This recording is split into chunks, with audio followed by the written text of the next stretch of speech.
നമസ്കാരം. പ്രൈം ഡിബേറ്റിലേക്ക് സ്വാഗതം. കേരളം ആർക്കൊപ്പമാണെന്ന് ഒടുവിൽ കോൺഗ്രസ് ഹൈക്കമാൻഡിനും മനസ്സിലായി. ഡൽഹിയിലെ ഇടനാഴികളിൽ അധികാരം ഉറപ്പിക്കാമെന്ന് കരുതിയ കെ.സി. വേണുഗോപാലിനും സീനിയോറിറ്റിയുടെ പേരിൽ കസേര ആവശ്യപ്പെട്ട രമേശ് ചെന്നിത്തലയ്ക്കും ജനഹിതത്തിന്റെ മുന്നിൽ മറുപടി പറയേണ്ടി വന്നു. തെരുവിൽ സർക്കാരിനെതിരെ പോരാടിയതാരാണ്? ജനകീയ വിഷയങ്ങളിൽ ശബ്ദമായതാരാണ്? UDF-നെ വീണ്ടും ജനങ്ങളുടെ പ്രതീക്ഷയാക്കിയ മുഖം ആരാണ്? ഉത്തരം ഒന്നേയുള്ളൂ, VD സതീശൻ. ഇതൊരു വ്യക്തിയുടെ വിജയം മാത്രമല്ല, കോൺഗ്രസിനുള്ളിലെ ഗ്രൂപ്പ് രാഷ്ട്രീയത്തിനേറ്റ തിരിച്ചടിയാണ്. കേരളത്തിന് വേണ്ടത് പോരാളിയെയാണ്, പിൻവാതിൽ നേതാവിനെയല്ല. ഈ സന്ദേശമാണ് ജനങ്ങൾ നൽകിയിരുന്നത്. ഇനി കേരളത്തിന്റെ സ്റ്റിയറിംഗ് പിടിക്കുന്നത് VD സതീശൻ. തീ പാറുന്ന രാഷ്ട്രീയത്തിന് ഇനി പുതിയ അധ്യായം. പിണറായി യുഗം അസ്തമിച്ചപ്പോൾ ഇനി കേരളം പ്രതീക്ഷയോടെ കാത്തിരിക്കുന്നു. ഗ്രൂപ്പിനതീതമായി കോൺഗ്രസ് അണികൾ ഒപ്പം കൂടുന്നു. നാടിന്റെ നായകനായി VD സതീശൻ.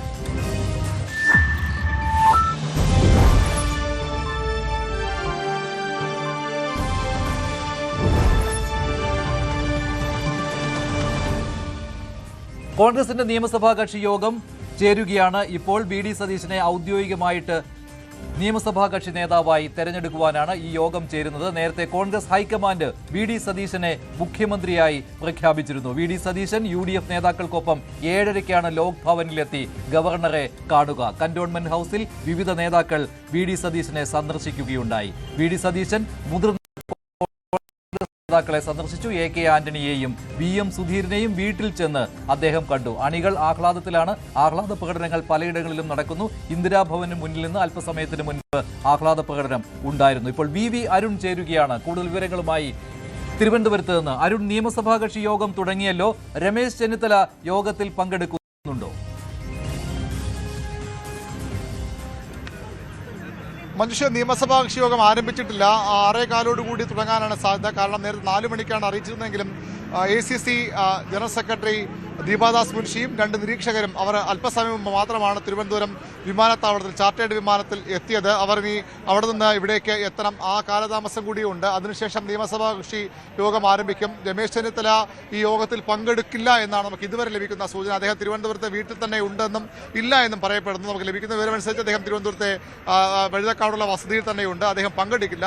അതിനു പകരം VD സതീശനെ നിയമസഭാ കക്ഷി നേതാവായി തിരഞ്ഞെടുത്തുകൊണ്ടുള്ള കത്തിൽ അദ്ദേഹത്തിന്റെ തീരുമാനത്തിൽ പിന്തുണ കത്ത് നൽകാനാണ് രമേശ് ചെന്നിത്തല തീരുമാനിച്ചിരിക്കുന്നത്. പക്ഷേ രമേശ് ചെന്നിത്തലയെ അനുകൂലിക്കുന്ന MLA-മാർ ജ്യോതികുമാർ ചാമക്കാല അടക്കമുള്ള MLA-മാർ നേരത്തെ കന്റോൺമെന്റ് ഹൗസിലെത്തി നിയുക്ത മുഖ്യമന്ത്രി VD സതീശനെ കണ്ട് അദ്ദേഹത്തിനെ അഭിനന്ദിച്ചിരുന്നു. MLA-മാരായ അൻവർ സാദത്ത്, ജ്യോതികുമാർ ചാമക്കാല, TJ വിനോദ്, അബിൻ വർക്കി, റോണി കെ ബേബി, മുൻ MLA ജോസഫ് വാഴക്കൻ എന്നിവരാണ് കന്റോൺമെന്റ് ഹൗസിലെത്തി VD സതീശനെ കണ്ട് അഭിനന്ദനങ്ങൾ അറിയിച്ചത്. രമേശ് ചെന്നിത്തലയുമായുള്ള ചർച്ചകളുടെ ഭാഗമായി കൂടിയാകാം ഒരുപക്ഷെ ചെന്നിത്തലയുടെ നിർദ്ദേശപ്രകാരമാകാം പൂർണ്ണമായും കടുത്ത പ്രതിഷേധത്തിലേക്ക് രമേശ് ചെന്നിത്തല അയയുന്നതിന് സൂചനകളായി കൂടി വേണമെങ്കിൽ അതിനെ കാണാം. ഒരുപക്ഷെ രമേശ് ചെന്നിത്തല ദൂതുമായാണ് ഇവർ എത്തിയെന്ന കാര്യത്തിൽ വ്യക്തതയില്ല. ഏതായാലും രമേശ് ചെന്നിത്തലയ്ക്ക് പ്രധാനപ്പെട്ട മന്ത്രിസ്ഥാനം തന്നെ നൽകി അനുനയിപ്പിക്കുമെന്ന സൂചനകളും ഇതിനിടെ പുറത്തു വരുന്നു. ഒരുപക്ഷെ ആഭ്യന്തര വകുപ്പ് അദ്ദേഹത്തിന് നൽകിയേക്കാം. അനുനയിപ്പിക്കാനായി കോൺഗ്രസ് ഹൈക്കമാൻഡിൽ നിന്ന് വരുന്ന നേതാക്കൾ എത്തുമോ? അങ്ങനെ എന്തെങ്കിലും വിവരം കിട്ടുന്നുണ്ടോ? രമേശ് ചെന്നിത്തലയെ നിയമസഭാ കക്ഷി യോഗത്തിൽ പങ്കെടുപ്പിക്കുവാനുള്ള ശ്രമങ്ങൾ നടക്കുന്നുണ്ടോ? അദ്ദേഹത്തിന്റെ മൊബൈൽ സ്വിച്ച് ഓഫ് ആയിരുന്നു. അദ്ദേഹം ആദ്യം വീട്ടിലില്ല. ഈ തീരുമാനം വന്നതിന് തൊട്ടു പിന്നാലെ VD സതീശനെ പ്രഖ്യാപിച്ചതിന് തൊട്ടു പിന്നാലെ രമേശ് ചെന്നിത്തല വീട്ടിൽ നിന്ന് പോയി എന്നായിരുന്നു അദ്ദേഹത്തോട് അടുപ്പമുള്ളവർ ആദ്യം പറഞ്ഞിരുന്നത്. പക്ഷേ പിന്നീട് അദ്ദേഹം വീട്ടിൽ തന്നെയുണ്ട്, ആരെയും കാണാൻ ആഗ്രഹിക്കുന്നില്ല എന്ന കാര്യത്തിലേക്ക് വന്നു. പിന്നീടാണ് ഈ അദ്ദേഹത്തെ അനുകൂലിക്കുന്ന MLA-മാരും നേതാക്കളും അദ്ദേഹത്തെ വന്ന് കണ്ടത്. അദ്ദേഹത്തെ നിയമസഭാ കക്ഷി യോഗത്തിൽ പങ്കെടുപ്പിക്കുവാനുള്ള ശ്രമങ്ങൾ നടക്കുമോ അരുൺ? അദ്ദേഹം മാറി നിന്നാൽ അത് തുടക്കത്തിലെ ഒരു കല്ലുകടി എന്ന രീതിയിൽ ആകുമല്ലോ. തീർച്ചയായിട്ടും അത്തരമൊരു കല്ലുകടി ഉണ്ടാകുന്നു എന്ന് വേണം പറയാൻ. രമേശ് ചെന്നിത്തല ഇതുവരെ അനുനയത്തിന്റെ സൂചനകൾ നേരിട്ട് നൽകിയിട്ടില്ല. ഈ നേതാക്കൾ VD സതീശനെ സന്ദർശിച്ചതല്ലാതെ VD സതീശൻ പല പ്രധാനപ്പെട്ട നേതാക്കളുടെ AK ആന്റണിയുടെ വസതിയിൽ അദ്ദേഹം അല്പസമയം മുമ്പ് പോയിരുന്നു. VM സുധീരന്റെ വസതിയിൽ, അതായത് VD സതീശന്റെ മുഖ്യമന്ത്രി സ്ഥാനത്തേക്കുള്ള യാത്ര സുഗമമാക്കിയ 2 നേതാക്കളാണ് AK ആന്റണിയും VM സുധീരനും അവരുടെ നിലപാടുകൾ വളരെ നിർണായകമായി മാറി. ഹൈക്കമാൻഡ് ഈ തീരുമാനമെടുക്കുമ്പോൾ ആ രണ്ട് നേതാക്കളെയും അവിടെ പോയി കണ്ട വസതികളിൽ പോയി VD സതീശൻ കണ്ടിരുന്നു. നിയമസഭാ യോഗം കഴിഞ്ഞാലുടൻ അദ്ദേഹം മുൻ മുഖ്യമന്ത്രി ഉമ്മൻചാണ്ടിയുടെ പുതുപ്പള്ളി ഹൗസിലേക്ക്, തിരുവനന്തപുരം ജഗതിയിലുള്ള പുതുപ്പള്ളി ഹൗസിലേക്ക് പോകുന്നുണ്ട്. അങ്ങനെ പ്രധാനപ്പെട്ട നേതാക്കളെയൊക്കെ വീട്ടിൽ പോയി തന്നെ കാണുന്നുണ്ട് VD സതീശൻ. അങ്ങനെ രമേശ് ചെന്നിത്തല വസതിയിലേക്ക് അദ്ദേഹം പോകുമോ എന്ന കാര്യത്തിൽ ഇതൊരു വ്യക്തതയില്ല. ഏതായാലും രമേശ് ചെന്നിത്തല തന്റെ നേതാവാണെന്നാണ് വാർത്താ സമ്മേളനത്തിൽ VD സതീശൻ വ്യക്തമാക്കിയത്. അങ്ങനെ ഒരുപക്ഷെ അദ്ദേഹം അനുനയ ശ്രമങ്ങളുടെ ഭാഗമായി VD സതീശൻ ഒരുപക്ഷെ നേരിട്ട് ചെന്നിത്തലയെ കണ്ടേക്ക്. ഇപ്പോൾ അത് സംബന്ധിച്ച സൂചനകൾ ഇപ്പോൾ കാണുന്ന ദൃശ്യങ്ങൾ VD സതീശനെ മുഖ്യമന്ത്രിയായിട്ട് കോൺഗ്രസ് ഹൈക്കമാൻഡ് പ്രഖ്യാപിച്ചതിന് തൊട്ടു പിന്നാലെ ഇന്ദിരാഭവനിൽ അദ്ദേഹത്തെ നേതാക്കൾ അനുമോദിക്കുന്ന ദൃശ്യങ്ങളായിരുന്നു. ഈ ദൃശ്യത്തിൽ ഉണ്ടാകേണ്ട ഒരു പ്രധാനപ്പെട്ട വ്യക്തിയാണ്, തീർച്ചയായും ഉണ്ടാകേണ്ട ആളായിരുന്നു രമേശ് ചെന്നിത്തല. പക്ഷേ രമേശ് ചെന്നിത്തല ഇന്ദിരാഭവനിൽ വന്നില്ല.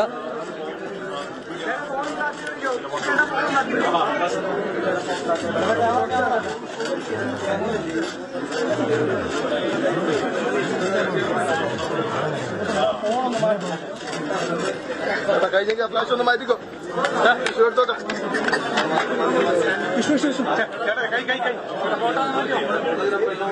എല്ലാം കൂടെ ബുക്ക് ചെയ്ത് നമുക്ക് എടുക്കാൻ കിട്ടില്ല. ഫ്ലാഷ് ഒന്ന് മാറ്റിക്കോ. VD സതീശൻ കേരളത്തെ നയിക്കും. ഇവിടെ രമേശ് ചെന്നിത്തലയ്ക്ക് പരിഭവമുണ്ട്. അദ്ദേഹം ഇതുവരെ മാധ്യമങ്ങളോട് സംസാരിച്ചില്ല.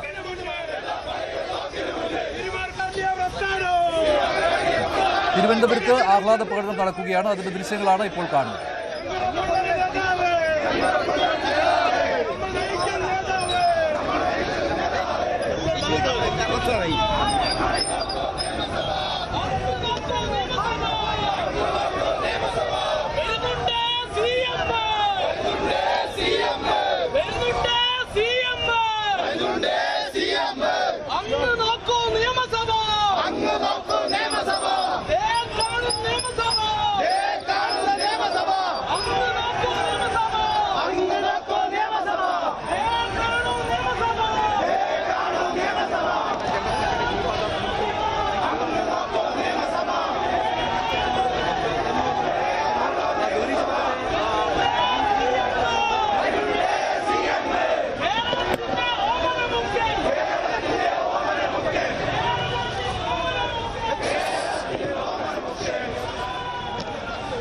VD സതീശനെ അനുകൂലിച്ചുകൊണ്ടുള്ള പ്രകടനമാണ്. VD സതീശനെ മുഖ്യമന്ത്രിയായി പ്രഖ്യാപിച്ചതിന് ശേഷം പലയിടങ്ങളിലും അദ്ദേഹത്തിനായി ആഹ്ലാദ പ്രകടനങ്ങൾ നടക്കുന്നുണ്ടായിരുന്നു. ഇതിന്റെ ദൃശ്യങ്ങളാണ് ഇപ്പോൾ നിയമസഭയ്ക്ക് മുന്നിൽ നിന്ന് കാണുന്നത്. അരുൺ, KC വേണുഗോപാൽ പ്രതികരിച്ചിരുന്നു. പക്ഷേ രമേശ് മാത്രമാണല്ലോ പ്രതികരിക്കാതെ മാറി നിൽക്കുന്നത്. അദ്ദേഹത്തിന്റെ പരിഭവമുണ്ട് എന്ന കാര്യത്തിൽ സംശയമില്ല. അതുകൊണ്ട് തന്നെ VD സതീശൻ നേരിട്ട് അദ്ദേഹത്തെ വീട്ടിൽ പോയി സന്ദർശിക്കുമോ എന്നുള്ള കാര്യം കൂടി ഇവിടെ ഉണ്ടല്ലോ. പക്ഷെ അങ്ങനെ നടക്കുവാനുള്ള സാധ്യതയുണ്ടോ? സതീശൻ എപ്പോഴാണ് ലോക് ഭവനിലേക്ക് പോവുക?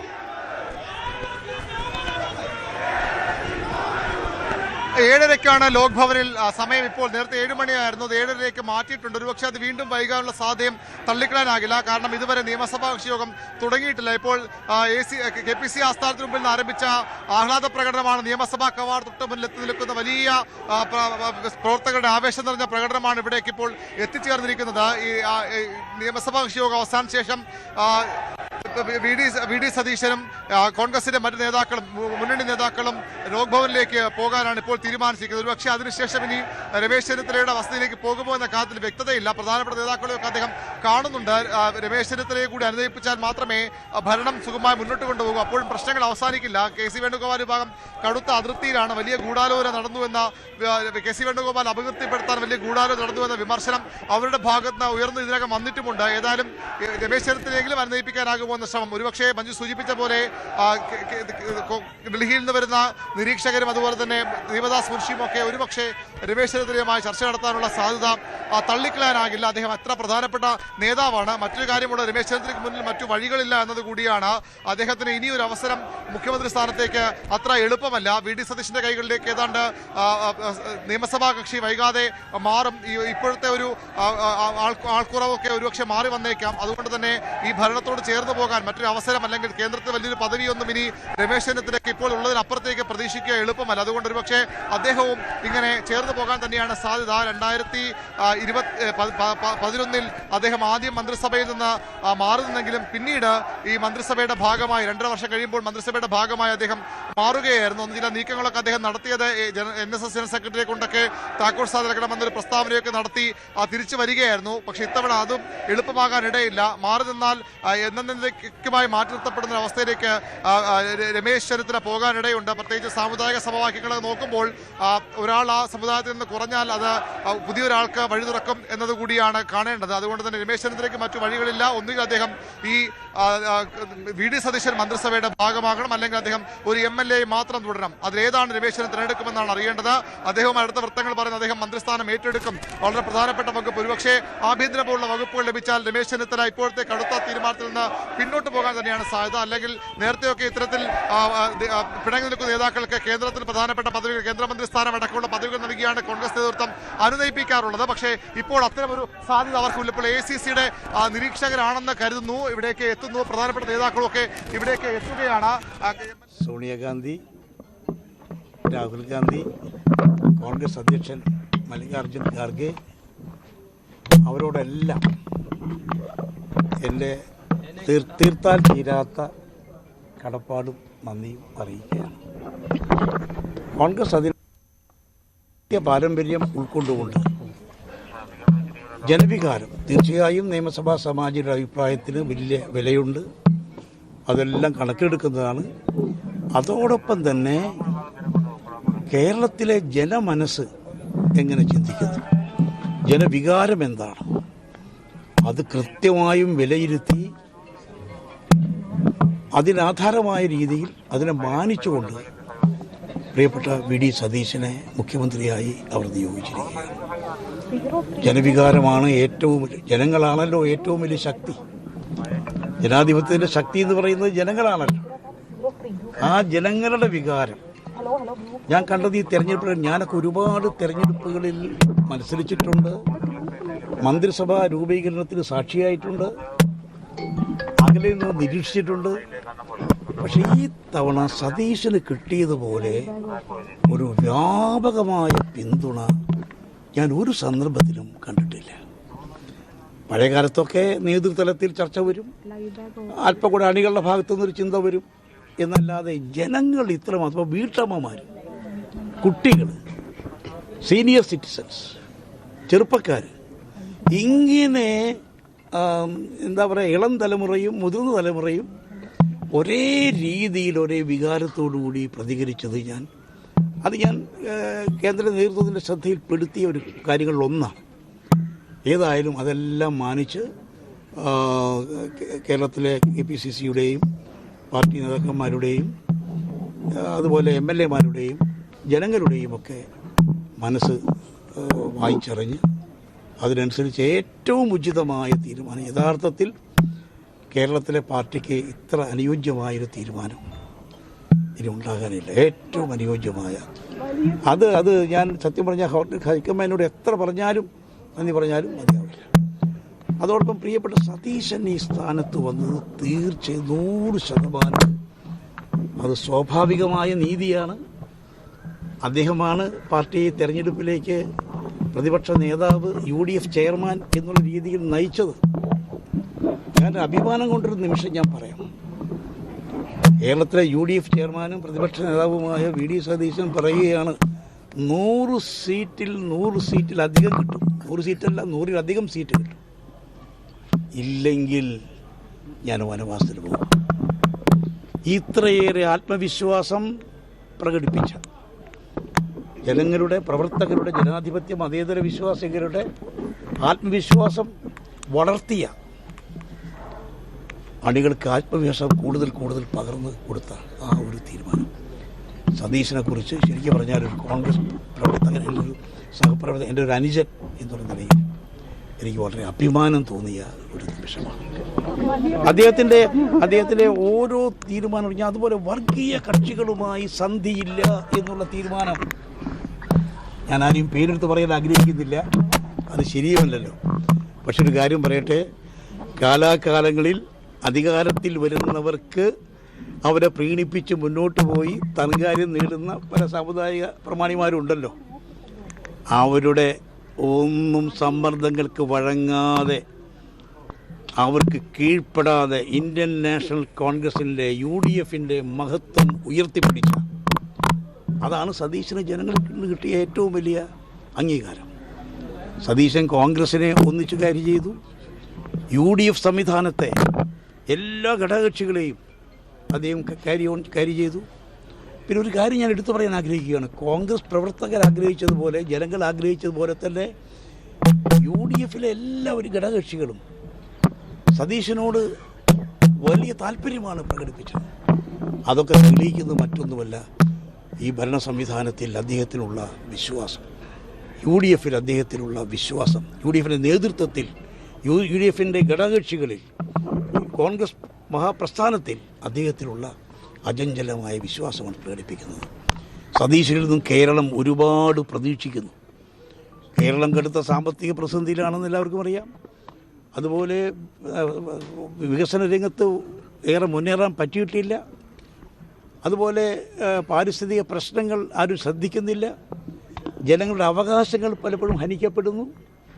ഈ സാഹചര്യത്തിൽ ഒരു നവകേരള സൃഷ്ടി, അദ്ദേഹത്തിൻ്റെ തന്നെ ഭാഷ കടമെടുക്കുകയാണെങ്കിൽ ഒരു പുതുയുഗ സൃഷ്ടി കേരളത്തിലുണ്ടാകാൻ അദ്ദേഹം അതിന് നേതൃത്വത്തിലുള്ള മിനിസ്ട്രിക്ക് സാധിക്കട്ടെ. നീതിപൂർവമായി എല്ലാ കാര്യങ്ങളും ശ്രദ്ധിക്കുക. ഒരു കാര്യം കൂടെ അദ്ദേഹത്തോട് ഞാൻ പറഞ്ഞിട്ടുണ്ട്.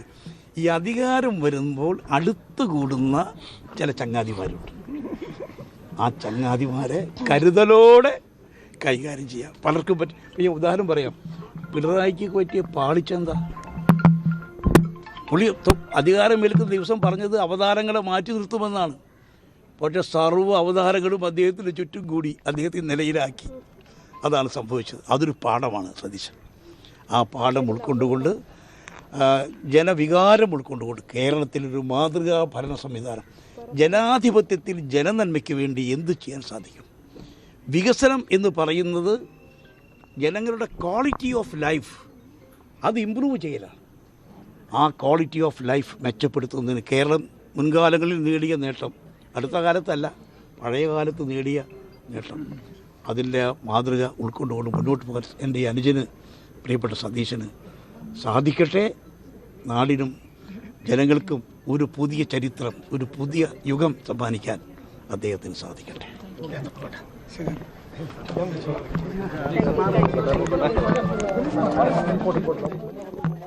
മുതിർന്ന കോൺഗ്രസ് നേതാവ് VM സുധീരനെ വീട്ടിലെത്തി കാണുകയായിരുന്നു നിയുക്ത മുഖ്യമന്ത്രി VD സതീശൻ.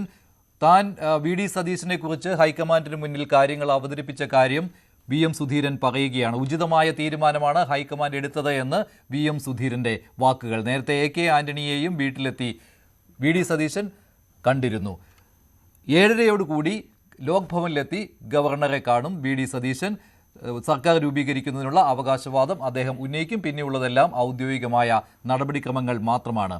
കോൺഗ്രസിന്റെ നിയമസഭാ കക്ഷി യോഗം അല്പസമയത്തിനകം തുടങ്ങാൻ പോവുകയാണ്. ഇതുവരെയുള്ള റിപ്പോർട്ടുകൾ അനുസരിച്ച് രമേശ് ചെന്നിത്തല നിയമസഭാ കക്ഷി യോഗത്തിൽ പങ്കെടുക്കില്ല. ഇപ്പോൾ Shri GB Hari, Shri MS Venugopal, Shri CK Shakir, Shri Panicker, Shri CB Sathyan എന്നിവർ ചേരുന്നുണ്ട്. ശ്രീ GB ഹരി, ഇത് ഉചിതമായ ഒരു തീരുമാനം ഹൈക്കമാൻഡ് എടുത്തു എന്ന് അല്പസമയം മുമ്പ് VM സുധീരൻ പറഞ്ഞത് താങ്കൾ ശ്രദ്ധിച്ചു കാണുമല്ലോ. VM സുധീരനും സതീശനെ കുറിച്ച് തന്നെയാണ് ഹൈക്കമാൻഡിനെ അറിയിച്ചത്. അതായത് ജനഹിതം മാനിക്കണം എന്നുള്ള സന്ദേശമായിരുന്നു. അത് തന്നെ ഹൈക്കമാൻഡ് അങ്ങനെ ഒരു തീരുമാനത്തിലേക്ക് എത്തുകയും ചെയ്തുവല്ലോ. വളഞ്ഞ വഴിയിലൂടെ മുഖ്യമന്ത്രിയാകാൻ കോപ്പുകൂട്ടിയ ആളുകൾ, അവരാണ് ഈ സമ്മർദ്ദം ഉണ്ടാക്കിയത് ഈ 10 ദിവസവും. ഒരിക്കലും ഇല്ല. ഇത് ഞങ്ങൾ ഈ പലപ്പോഴും ഞാനും മഞ്ജുഷൊക്കെ ചർച്ചയിലിരിക്കുമ്പോൾ ഞാൻ പറഞ്ഞിട്ടുള്ളത് ഇതൊരു പ്രോസസ്സ് മാത്രമാണ്. ഈ പ്രോസസ്സിനകത്ത് എല്ലാ കാര്യങ്ങളുടെയും മെറിറ്റ് പരിശോധിക്കുക എന്ന് പറയുന്നത് ഒരു സ്വാഭാവികമായിട്ടുള്ള പ്രക്രിയയാണ്. ആ പ്രോസസ്സ് കഴിഞ്ഞു. വളരെ കൃത്യമായി തന്നെ ഒരാളെ, ഇപ്പോൾ 3 പേര് ഉണ്ടായിരുന്നതിൽ ഒരാളെ സ്ഥാനാർത്ഥി അല്ലെങ്കിൽ മുഖ്യമന്ത്രിയായി പ്രഖ്യാപിച്ചു. അതിനകത്ത് അതിശയമൊന്നുമില്ല. കാരണം ഇത് എല്ലാ കാലത്തും ഉണ്ടായിട്ടുണ്ട്. ആദ്യമായിട്ടല്ല ഒരു കാലത്തും ഒരാളെ മാത്രമായിട്ട് അത്തരത്തിലൊരു ചർച്ച കോൺഗ്രസിൻ്റെ ഈ തെരഞ്ഞെടുപ്പ് വേളകളിൽ അല്ലെങ്കിൽ കോൺഗ്രസ് അധികാരത്തിലേക്ക് വരുമ്പോൾ ഉണ്ടായിട്ടില്ല. അത് പ്രതിപക്ഷ നേതാവിൻ്റെ കാര്യത്തിലാണെങ്കിലും അങ്ങനെ തന്നെയാണ്. അത് സ്ഥാനാർത്ഥികളുടെ കാര്യത്തിലാണെങ്കിലും അങ്ങനെ തന്നെയാണ്. ഒരുപാട് ജനനേതാക്കളുള്ള പാർട്ടിയാണ് കോൺഗ്രസ് പാർട്ടി. അതുകൊണ്ട് സ്വാഭാവികമായിട്ട് ചർച്ച എന്ന് പറയുന്നത് ഞങ്ങളുടെ പാർട്ടിയിലുണ്ട്. അതൊരു നല്ല കാര്യമല്ലേ, അത് തെറ്റായിട്ടുള്ള പക്ഷേ കാര്യം. ഇത്തവണ അനാവശ്യമായ കുറെ ചർച്ചകൾ ഉണ്ടായിരുന്നു. പക്ഷെ അവസാനം ഹൈക്കമാൻഡിന് മനസ്സിലായി, അവസാനം ഹൈക്കമാൻഡിന് മനസ്സിലായി ജനഹിതം ഇതാണ് എന്ന്. അത് മുതിർന്ന നേതാക്കൾ ഹൈക്കമാൻഡിനെ ഇക്കാര്യം അറിയിക്കേണ്ടതായിട്ട് വന്നു. അതായത് MLA-മാരുടെ പിന്തുണയല്ല ഇവിടെ ഘടകം എന്നുള്ള ഒരു പ്രധാനപ്പെട്ട കാര്യം കൂടി ഇവിടെ സംഭവിച്ചിരിക്കുകയാണ്. നിയമസഭാ കക്ഷിയിലെ ഭൂരിപക്ഷമല്ല ഇവിടെ മുഖ്യമന്ത്രിയെ തീരുമാനിച്ചിരിക്കുന്നത്. തീർച്ചയായിട്ടും അത് ആ കാര്യങ്ങൾ പരിഗണിച്ചിട്ടുണ്ട്. ആ കാര്യങ്ങളിലൂടെ അല്ല മുഖ്യമന്ത്രി തിരഞ്ഞെടുത്തത് കേട്ടോ. അല്ല, ഞാൻ പറയട്ടെ, ആ കാര്യങ്ങൾ പരിഗണിച്ചല്ലോ. ആദ്യം നമ്മൾ ആ പ്രോസസ്സ് ഒന്ന് നോക്കിയാൽ അത് മനസ്സിലാവുമല്ലോ. ആദ്യം കണ്ടത് സ്വാഭാവികമായിട്ട് നമുക്കറിയാവുന്ന പോലെ CLP-യിലുള്ള ആളുകളെയാണ്. അതിൽ തിരഞ്ഞെടുക്കപ്പെട്ട MLA-മാരെ കണ്ടു, അവരുടെ അഭിപ്രായങ്ങൾ ആരാഞ്ഞു. ആ അഭിപ്രായങ്ങൾക്ക് ശേഷം അതിൻ്റെ റിപ്പോർട്ട് അവിടെ കൊടുത്തു. കൊടുത്തപ്പോൾ ഞാൻ നേരത്തെ കഴിഞ്ഞ ചർച്ചകളൊക്കെ സൂചിപ്പിച്ച പോലെ അസാധാരണമായൊരു സംഭവം ഉണ്ടായത്, MLA ആയി മത്സരിക്കാത്ത KC വേണുഗോപാലിൻ്റെ പേര് MLA-മാർ നിർദ്ദേശിച്ചു. അപ്പോൾ സ്വാഭാവികമായിട്ടും കൂടുതൽ ചർച്ചകൾ ആവശ്യമായി വന്നു. ആ ചർച്ചകളുടെ അടിസ്ഥാനത്തിൽ പ്രധാനപ്പെട്ട നേതാക്കന്മാർ എല്ലാ PCC-യുടെ മുൻ അധ്യക്ഷന്മാരെ വിളിച്ചു. അതോടൊപ്പം തന്നെ ഇപ്പോൾ ഒരു അപ്ഡേറ്റ് ഉണ്ട്. പിണറായി വിജയനായിരിക്കും പ്രതിപക്ഷ നേതാവ്. സംസ്ഥാനത്തെ പ്രതിപക്ഷ നേതാവ് പിണറായി വിജയനായിരിക്കും. പിണറായി വിജയനും VD സതീശനുമുള്ള നേർക്കുനേർ പോരാട്ടം ആവർത്തിക്കാൻ പോവുകയാണ്. ഒരു മാറ്റം മാത്രമേ ഉള്ളൂ. പിണറായി വിജയൻ മുഖ്യമന്ത്രിയും VD സതീശൻ പ്രതിപക്ഷ നേതാവുമായിരുന്നു കഴിഞ്ഞ നിയമസഭയിലെങ്കിൽ ഇനി വരാൻ പോകുന്നത് VD സതീശനും പിണറായി വിജയനും തമ്മിലുള്ള നേർക്കുനേർ പോരാട്ടം. പിണറായി വിജയൻ പ്രതിപക്ഷ നേതാവ്, VD സതീശൻ മുഖ്യമന്ത്രി. കാര്യങ്ങൾ നേരെ തിരിഞ്ഞു വന്നിരിക്കുകയാണ്. അങ്ങനെ പിണറായി വിജയനെ തന്നെ പ്രതിപക്ഷ നേതാവായി CPM തീരുമാനിച്ചിരിക്കുകയാണ്. അങ്ങനെ LDF-നെ ഇനി നിയമസഭയിൽ നയിക്കാൻ പോകുന്നത് പിണറായി വിജയൻ ആയിരിക്കും. ആദ്യം അദ്ദേഹം ഈ സ്ഥാനം ഏറ്റെടുക്കുമോ എന്നുള്ള സംശയമുണ്ടായിരുന്നു. പക്ഷേ ചർച്ചകൾക്കൊടുവിൽ അതേ തീരുമാനം വന്നിരിക്കുകയാണ്. പിണറായി വിജയൻ മനസ്സ് തുറന്നിരിക്കുകയാണ്. അദ്ദേഹത്തെ പ്രതിപക്ഷ നേതാവായി തെരഞ്ഞെടുത്തിരിക്കുകയാണ്. ഇനി അതിലും ഔദ്യോഗികമായ നടപടിക്രമങ്ങൾ മാത്രമേ ബാക്കിയുള്ളൂ. ഇന്ന് 7:30 ലോക് ഭവനിൽ ഗവർണറെ കാണാൻ പോകുന്ന VD സതീശൻ, ഒപ്പം പിണറായി വിജയനെ പ്രതിപക്ഷ നേതാവായി തെരഞ്ഞെടുത്തിരിക്കുന്നത് CPM-ന്റെ സംസ്ഥാന സെക്രട്ടേറിയറ്റാണ്. അങ്ങനെ ഇനി അങ്ങോട്ട് പിണറായി വിജയൻ VD സതീശൻ പോരാട്ടം തുടരും. കേരളത്തിൻ്റെ ഭാവിക്ക് വേണ്ടി, വികസനത്തിന് വേണ്ടി പുതിയ പദ്ധതികൾ ആവിഷ്കരിക്കുമെന്ന് VD സതീശൻ പറയുമ്പോൾ തീർച്ചയായിട്ടും പ്രതിപക്ഷത്തിൻ്റെ ദൗത്യം എന്ന് പറയുന്നത് വികസന കാര്യങ്ങളിൽ മാത്രമല്ല, സർക്കാരിൻ്റെ ഭരണകാര്യങ്ങളിലും ഭരണപക്ഷത്തെ അവരുടെ കോട്ടങ്ങൾ ചൂണ്ടിക്കാണിക്കുക എന്നുള്ള ധർമ്മം, അത് പ്രതിപക്ഷ ധർമ്മം പിണറായി വിജയന്റെ നേതൃത്വത്തിൽ LDF സ്വീകരിക്കുമെന്ന് നമുക്ക് പ്രതീക്ഷിക്കാം. അങ്ങനെ ഒരേ ദിവസം തന്നെ മുഖ്യമന്ത്രിയെയും പ്രതിപക്ഷ നേതാവിനെയും തെരഞ്ഞെടുത്തിരിക്കുകയാണ്. VV അരുൺ ചേരുകയാണ് കൂടുതൽ വിവരങ്ങളുമായി. അരുൺ, പിണറായി വിജയൻ പ്രതിപക്ഷ നേതാവ് ആകുമോ എന്നുള്ള സംശയം നിലനിന്നിരുന്നു. പക്ഷേ എല്ലാ അഭ്യൂഹങ്ങൾക്കും ഇപ്പോൾ പൂർണ്ണമായിട്ടും വിരാമമിട്ടിരിക്കുകയല്ലേ? തീർച്ചയായിട്ടും CPM-ന്റെ പൊളിറ്റ് ബ്യൂറോ അംഗം മുൻ മുഖ്യമന്ത്രി പിണറായി വിജയൻ കേരളത്തിന്റെ പ്രതിപക്ഷ നേതാവാകും. VS അച്യുതാനന്ദന്റെയൊക്കെ അതേ വഴിയാണ് ഇപ്പോൾ പിണറായിയും പ്രതിപക്ഷ നേതാവാകുന്നത്. CPM-ന്റെ സംസ്ഥാന സമിതി യോഗത്തിലാണ് തീരുമാനമുണ്ടായത്. സംസ്ഥാന സമിതി യോഗത്തിനിടെ ഇന്ന് 3 മണിയോടുകൂടി സംസ്ഥാന സെക്രട്ടേറിയറ്റ് യോഗം ചേർന്നിരുന്നു. നേരത്തെ തന്നെ പൊളിറ്റ് ബ്യൂറോ നിർദ്ദേശിച്ചത് സംസ്ഥാന തീരുമാനമെടുക്കണം, സംസ്ഥാനത്ത് തന്നെ ഈ പ്രതിപക്ഷ നേതാവിന്റെ തീരുമാനമെടുക്കണമെന്നാണ് പറഞ്ഞിരുന്നത്. സംസ്ഥാനത്തുള്ള 3 PB അംഗങ്ങൾ പിണറായി വിജയനും MA ബേബിയും, ജനറൽ സെക്രട്ടറി MA ബേബിയും, അതുപോലെ തന്നെ MV ഗോവിന്ദനും 3 പേരും ഇടയ്ക്ക് ചർച്ച നടത്തിയിരുന്നു. അവരുടെ നിർദ്ദേശമായത് സംസ്ഥാന സമിതിയിൽ അവതരിപ്പിച്ചു. ആ സംസ്ഥാന സമിതി യോഗം ഇപ്പോൾ അവസാനിച്ചിട്ടില്ല. ഇതിനിടയിലാണ് ഈ തീരുമാനം ഇപ്പോൾ പുറത്തു വരുന്നത്.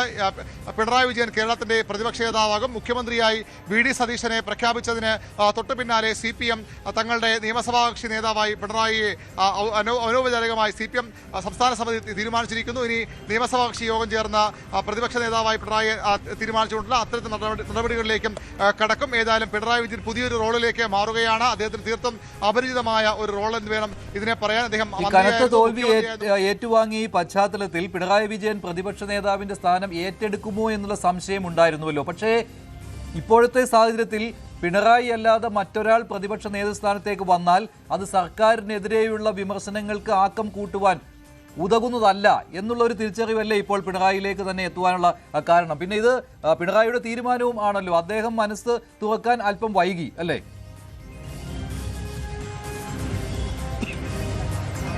മഞ്ജുഷ, CPM സംസ്ഥാന സെക്രട്ടേറിയറ്റ് തയ്യാറാക്കി സംസ്ഥാന സമിതിയിൽ വെച്ച റിപ്പോർട്ടിൽ പറഞ്ഞിരുന്നത് സംസ്ഥാനത്ത് ഭരണവിരുദ്ധ വികാരമുണ്ടായിരുന്നില്ല, സർക്കാരിനെതിരായ വോട്ടല്ല ഈ UDF-ന് അനുകൂലമായത്. CPM-ന്റെ നിലപാടുകളാണ് അവിടെ പരാജയപ്പെട്ടത്. പാർട്ടി തല വീഴ്ചയാണ് പാർട്ടിയുടെ എല്ലാ തലങ്ങളിലും സർവ്വതലങ്ങളിലും വീഴ്ചയുണ്ടായി. ആ വീഴ്ചയുടെ ഭാഗമാണ് തോൽവി എന്നാണ് CPM ആ കുറ്റം ഏറ്റെടുക്കുകയാണ്. ഈ ഭരണ പരാജയമല്ല, മറിച്ച് സംഘടനാ തലത്തിലെ വീഴ്ചകളാണ് തിരിച്ചടി ഉണ്ടാക്കിയെന്ന വീഴ്ച ഏറ്റെടുക്കുകയായിരുന്നു CPM ചെയ്തത്. അതുകൊണ്ട് തന്നെ പിണറായി വിജയന്റെ മാത്രം വീഴ്ചയല്ല, CPM പൊളിറ്റ് ബ്യൂറോ അംഗീകരിച്ച റിപ്പോർട്ടിലും വ്യക്തമാക്കുന്നത് ഏതെങ്കിലും ഒരാളുടെ മാത്രം വീഴ്ചയല്ല, പിണറായി വിജയൻ എന്ന നേതാവിന്റെ മുഖ്യമന്ത്രിയുടെ മാത്രം വീഴ്ചയല്ല. മൊത്തത്തിലുള്ള സംസ്ഥാനത്തെ പാർട്ടിക്കെതിരായ ഇടതുമുന്നണിക്ക് ജനവികാരം വോട്ടായി മാറുകയായിരുന്നു. അതാണ് UDF-ന് ന്യൂനപക്ഷ കേന്ദ്രീകരണം അടക്കമുള്ള കാര്യങ്ങൾ കൂടി ഉണ്ടാകുമ്പോൾ വലിയ വിജയത്തിലേക്ക് പോയത്. പിണറായി വിജയനെ കുറ്റപ്പെടുത്തുന്ന തരത്തിലേക്ക് കാര്യങ്ങൾ പോകരുന്ന കർശന നിർദ്ദേശം അല്ലെങ്കിൽ കർശന നിലപാട് CPM-ന്റെ പൊളിറ്റ് ബ്യൂറോയ്ക്കും ഉണ്ടായിരുന്നു. അതുകൊണ്ട് കൂടിയാണ് അത്തരമൊരു തീരുമാനത്തിലേക്ക് വന്നത്. പിണറായി അല്ലാതെ മറ്റൊരു ശക്തനായ നേതാവിനെ ഇത്തവണ CPM-നെ നിയമസഭയിൽ ഇടതുമുന്നണി നയിക്കാൻ ഇല്ല. ഇതിപ്പോൾ നിയുക്ത മുഖ്യമന്ത്രി VD സതീശൻ നിയമസഭാ യോഗത്തിൽ പങ്കെടുക്കാനായി ഇവിടേക്ക് എത്തുകയാണ്. നിയമസഭാ മന്ദിരത്തിലേക്ക് എത്തുന്ന ദൃശ്യങ്ങളാണ് നമ്മൾ കാണുന്ന. വലിയ ആവേശമുണ്ട്. നേതാവായ വാർത്ത വരുമ്പോൾ തന്നെയാണ് ഒരുപക്ഷെ ഇവിടെ നിന്ന് നിയമസഭാ സമ്മേളനത്തിൽ അവസാന സെഷൻ പൂർത്തിയാക്കി മടങ്ങുമ്പോൾ പ്രതിപക്ഷ നേതാവായ VD സതീശൻ ഇപ്പോൾ വീണ്ടും ഇവിടേക്ക് എത്തുന്നത്. സംസ്ഥാനത്തിന്റെ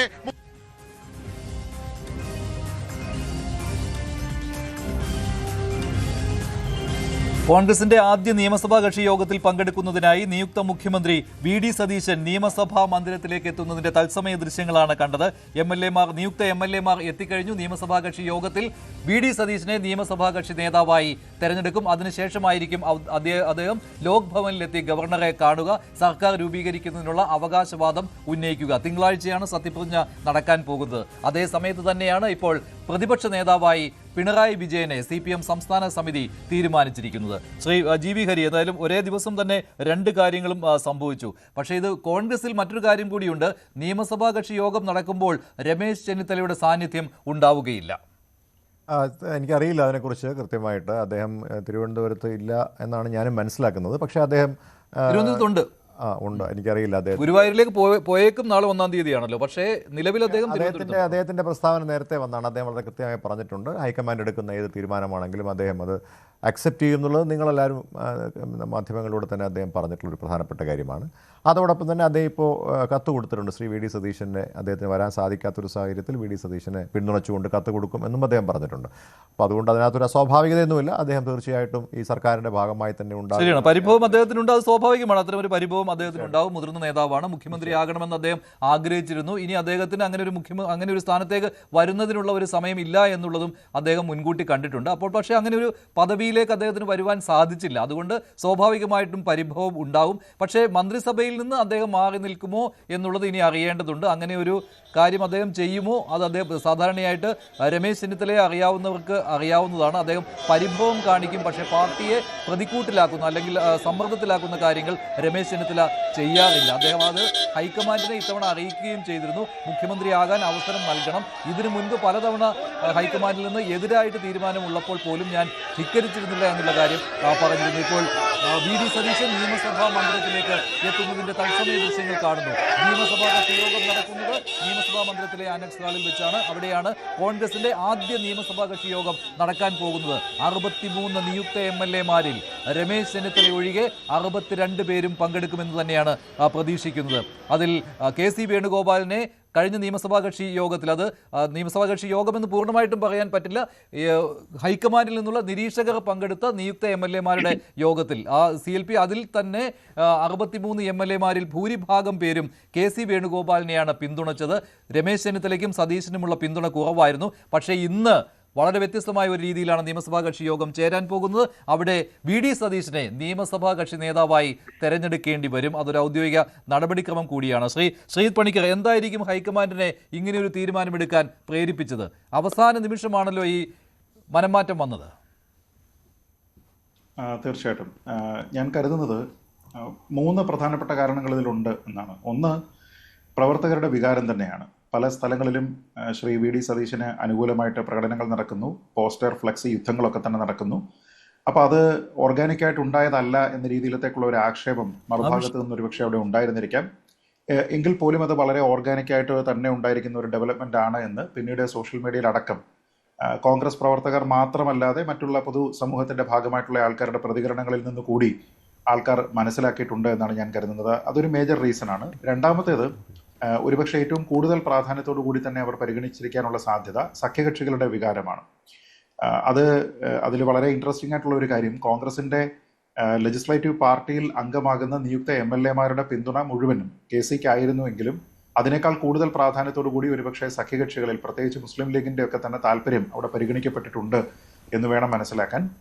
ഇപ്പോൾ ഈ തീരുമാനമെടുക്കുന്ന സമയത്താണെങ്കിലും അത് പാണക്കാട് വിളിച്ച് അവരെ അറിയിക്കുന്നുണ്ട്. അതുമായി ബന്ധപ്പെട്ട എന്തെങ്കിലും തരത്തിലുള്ള മാറ്റം നിങ്ങളുടെ തീരുമാനത്തിലുണ്ടോ എന്ന് ആരാഞ്ഞു എന്നൊക്കെ തന്നെയാണ് ഇന്ന് പല മാധ്യമങ്ങളും റിപ്പോർട്ട് ചെയ്തിരിക്കുന്നത്. മൂന്നാമത്തെ പ്രധാനപ്പെട്ട കാര്യം ഒരു പൊതുവിലെ കാഴ്ചപ്പാടാണ്. അതായത് 10 വർഷമായിട്ട് പ്രതിപക്ഷത്ത് നിന്നതിന് ശേഷം ഇത്തവണ 40 സീറ്റുകൾ അല്ലെങ്കിൽ 41 സീറ്റുകൾ മാത്രമുള്ള ഒരു മുന്നണി 100-ലധികം സീറ്റുകളുമായി വന്ന് വലിയ തിളക്കമാർന്നിട്ടുള്ള ഒരു വിജയം, ബംഗാളിൽ BJPക്ക് കിട്ടിയതിന് സമാനമായിട്ടുള്ള അല്ലെങ്കിൽ തമിഴ്നാട്ടിൽ വിജയ്ക്ക് കിട്ടിയതിന് സമാനമായിട്ടുള്ള ഒരു വിജയം, പക്ഷേ സിംഗിൾ മെജോറിറ്റിയോടുകൂടി തന്നെ വരിക എന്ന രീതിയിലേക്ക് വരുമ്പോൾ റീസെന്റ് പ്രതിപക്ഷ നേതാവായിരുന്ന ഇത്തരത്തിലുള്ള കാര്യങ്ങൾ ഒരു പ്രവാചകനെ പോലെ തന്നെ പറഞ്ഞിരുന്ന 100 സീറ്റുകൾ കിട്ടും, 100 സീറ്റ് കിട്ടിയില്ല എങ്കിൽ താൻ വനവാസത്തിന് പോകും എന്നൊക്കെ വോട്ട് പെട്ടിയിലായതിനു ശേഷവും ആത്മവിശ്വാസം പ്രകടിപ്പിച്ച ഒരു നേതാവിനെ മാറ്റി നിർത്തിക്കഴിഞ്ഞാൽ ഒരുപക്ഷെ കോൺഗ്രസ് മറ്റു പല സംസ്ഥാനങ്ങളിലും മുഖ്യമന്ത്രി നിർണയം വന്നിരുന്നപ്പോൾ ഇതേപോലെ മുന്നിൽ നിന്ന് നയിച്ചിരുന്ന ആൾക്കാരെ മാറ്റി നിർത്തിയിട്ട് കുറച്ചുകൂടി സീനിയർ ആയിട്ടുള്ള പഴയ ആൾക്കാർക്ക് അവസരം കൊടുത്തു എന്നതുകൊണ്ട് അവർക്കുണ്ടായിരുന്ന ഒരു ക്രിറ്റിസിസം ഉണ്ട്. അതേ കാര്യം ഇവിടെ ആവർത്തിക്കുന്നതിന് വേണ്ടിയിട്ട് അവർ താല്പര്യപ്പെട്ടില്ല. അപ്പം ഞാൻ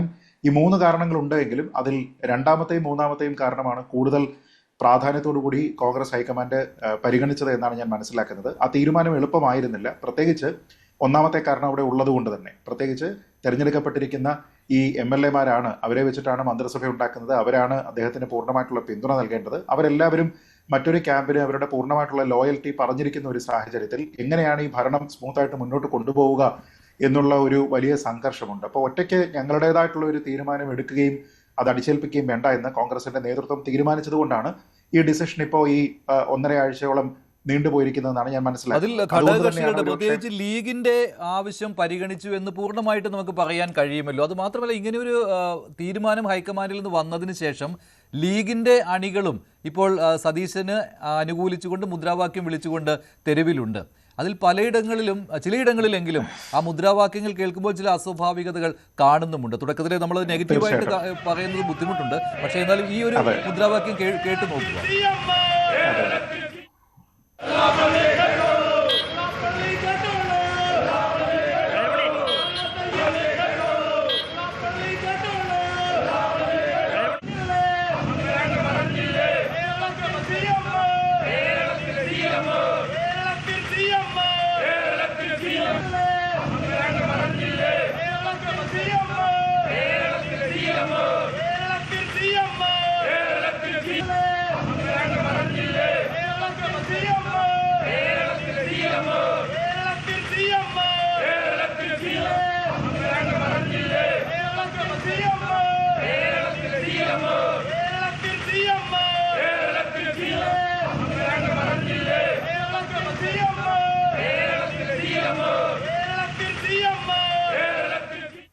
ഇത് തൊടുപുഴയിൽ നടന്നു.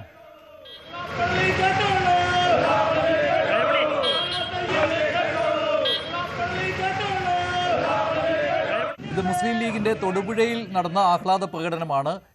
VD സതീശനെ മുഖ്യമന്ത്രിയായി തെരഞ്ഞെടുത്തതിന് ശേഷമാണ് തൊടുപുഴയിൽ ലീഗിന്റെ ആഹ്ലാദ പ്രകടനം നടന്നത്. അതിൽ വെള്ളാപ്പള്ളി നടേശനും സുകുമാരൻ നായർക്കുമെതിരെയുള്ള മുദ്രാവാക്യങ്ങളാണ് പ്രതിഫലിച്ചത്. ശ്രീജിത്ത്, ഇതിൽ ഇത്തരത്തിലുള്ള കാര്യം മുസ്ലിം ലീഗിന്റെ അണികൾ നടത്തുമ്പോൾ അതിനെ വേറെ രീതിയിൽ അതിനെ വ്യാഖ്യാനിക്കപ്പെടുമല്ലോ.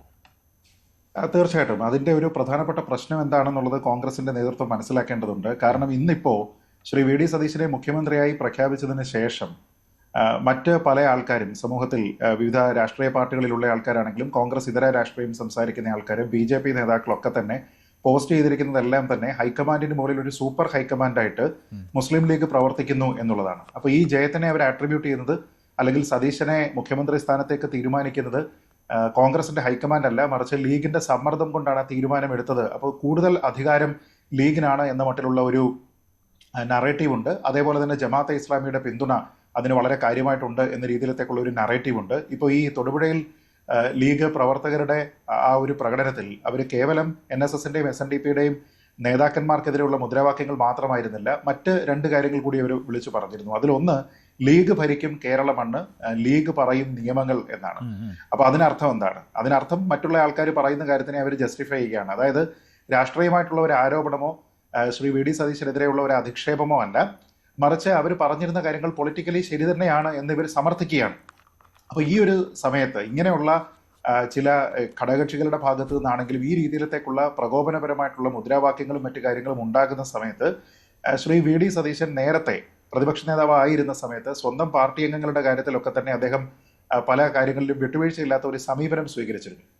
അതേപോലെയുള്ള കാര്യം അദ്ദേഹം അവിടെ സ്വീകരിക്കുമോ എന്നുള്ളതാണ് അറിയേണ്ടത്. അദ്ദേഹം പറയുന്നത് തെറ്റായിട്ടുള്ള സമീപനങ്ങളൊന്നും തന്നെ ഒരു കാരണവശാലും പ്രോത്സാഹിപ്പിക്കില്ല, സീറോ ടോളറൻസ് ആയിരിക്കും പല കാര്യങ്ങളോട്. അതുകൊണ്ട് അദ്ദേഹം പറഞ്ഞിരിക്കുന്ന ഒരു വാക്യം നമ്മളെല്ലാം ഓർക്കുന്നുണ്ടാവും, കടലിരമ്പുന്നത് പോലെ തന്നെ പ്രതിഷേധം അലറി വന്നു കഴിഞ്ഞാലും ഞാൻ എൻ്റെ തീരുമാനങ്ങളിൽ ഒരു തരത്തിലുള്ള സന്ധിയും ചെയ്യില്ല എന്നാണ് പല വിഷയങ്ങളുണ്ടായിരുന്ന സമയത്ത് അദ്ദേഹം ആവർത്തിച്ച് പറഞ്ഞത്. അപ്പോൾ ഇവിടെ സാമുദായികമായിട്ട് രണ്ട് സമുദായങ്ങളുടെ നേതാക്കന്മാരെ സംബന്ധിച്ചിടത്തോളം അവർക്ക് താല്പര്യമുള്ള മുഖ്യമന്ത്രി സ്ഥാനാർത്ഥി ആരായിരിക്കണം എന്ന് പറയുന്നു. അവർക്കത് പറയാനുള്ള സ്വാതന്ത്ര്യമുണ്ട്. ലീഗിന് പറയാമെങ്കിൽ അവർക്കും പറയാം, അതിലൊന്നും പ്രശ്നമൊന്നുമില്ല. പക്ഷേ ഇവിടെ അദ്ദേഹത്തിന്റെ ഭാഗത്തു നിന്നൊരു കാർക്കശ്യം ഉണ്ടാകേണ്ടത് ഇങ്ങനെയുള്ള പ്രകോപനപരമായിട്ടുള്ള മുദ്രാവാക്യങ്ങൾ ഭരണം പൂർണ്ണമായിട്ടും നിയന്ത്രിക്കാൻ പോകുന്നത് ലീഗാണ്, ഇവിടെ നിയമങ്ങൾ എഴുതുന്ന ലീഗാണ് എന്ന മട്ടിലുള്ള പ്രകോപനപരമായിട്ടുള്ള മുദ്രാവാക്യങ്ങൾ ഉണ്ടാകുന്നത് ശരിയല്ല എന്ന് പറയുന്നതിനും അതിനെ തടയുന്നതിനും ശ്രമിക്കണം. കാരണം അദ്ദേഹത്തിന് ഇപ്പോഴുള്ള ഒരു ഇമേജ് ഉണ്ട്. ആ ഇമേജ് എന്താണ്? അദ്ദേഹം ഒരു തരത്തിലുള്ള സാമുദായിക നേതാക്കന്മാരുടെയും തിണ്ണനിരങ്ങുന്ന ആളല്ല എന്ന് പറയുന്നുണ്ട്. അത് പറയുന്ന ആൾക്കാരെല്ലാവരും തന്നെ അദ്ദേഹം നേരത്തെ ജമാഅത്തെ ഇസ്ലാമിയെ കുറിച്ച് പറഞ്ഞിരിക്കുന്ന കാര്യങ്ങളോ അവർക്കില്ലാത്ത വാദങ്ങളോ പറഞ്ഞിരിക്കുന്നതിനെ പറ്റി ഒന്നും തന്നെ പരിഗണിക്കാതെയാണ് അത് പറയുന്നത്.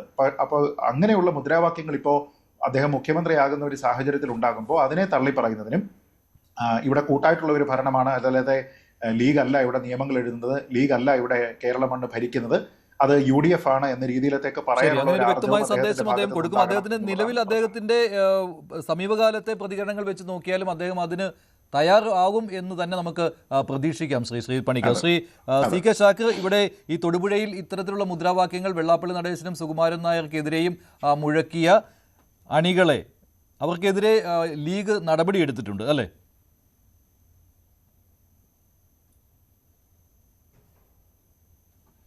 അതെ അതെ, അത് ഞാൻ മഞ്ജുഷൻ്റെ മൊബൈലിൽ വായിച്ചിട്ടുണ്ടല്ലോ. അത് 25 ലക്ഷത്തോളം വരുന്ന ആളുകളിൽ ഏതെങ്കിലും ഒറ്റപ്പെട്ട ആളുകൾ ഈ വളരെ പ്രധാനപ്പെട്ട എല്ലാവരും സന്തോഷിക്കുന്നൊരു സമയത്ത് ഇങ്ങനെ ഈ നമ്മളെ ഈ ശ്രീജിത്ത് പണിക്കരെ പോലെയുള്ള ആളുകൾക്ക് പിന്നെ എന്താ പറയുക വിഷയം ഇട്ട് കൊടുക്കുന്നത് അത് ശരിയല്ല. അത് അദ്ദേഹം തന്നെ ഇപ്പോൾ പറഞ്ഞതുപോലെ അത് പിന്നെ മുസ്ലിം ലീഗിന്റെ യൂത്ത് ലീഗിന്റെ സംസ്ഥാന കമ്മിറ്റി അവർക്കെതിരെ നടപടിയെടുക്കും. ഞാനതിനെ വിമർശനാത്മകമായി പറഞ്ഞല്ലോ, പോസ്റ്റ് ചെയ്ത കെ സുരേന്ദ്രനൊക്കെയാണ്.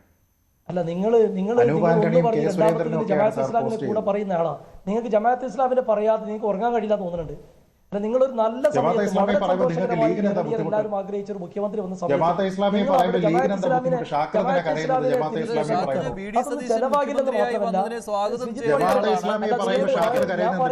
അദ്ദേഹം പറഞ്ഞത് ലീഗിന്റെ തടവറയിലല്ല എന്ന് സതീശന് കഴിയുമെന്നാണ് ശ്രീ പണിക്കർ പറഞ്ഞത്.